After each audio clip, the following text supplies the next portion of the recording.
សម្រាប់គេដតីគេគិតបែបណាជារឿងរបស់គេតែសម្រាប់ខ្ញុំសប្បាយចិត្តឲ្យតែខ្ញុំបាននៅចិត្តម៉ាក់ខ្ញុំគឺខ្ញុំតែងតែសប្បាយរីករាយមែនតើព្រោះខ្ញុំមានតែពីរអ្នកម៉ាក់កូនទេ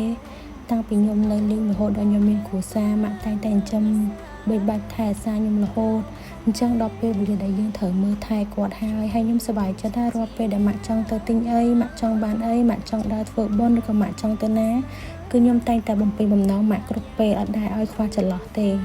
ជាក់ស្ដែងថ្ងៃនេះម៉ាក់គាត់ថាកូនណាទៅមើលនៅស្តង់ពិព័រណ៍អូនស្រីទីដាណាមើលម៉ាក់ចង់ទៅទិញត្រីខព្រោះម៉ាក់គាត់ថាចង់ញ៉ាំត្រីខនឹងយូរហើយតែដើរសារអត់ដែលបានមានទេ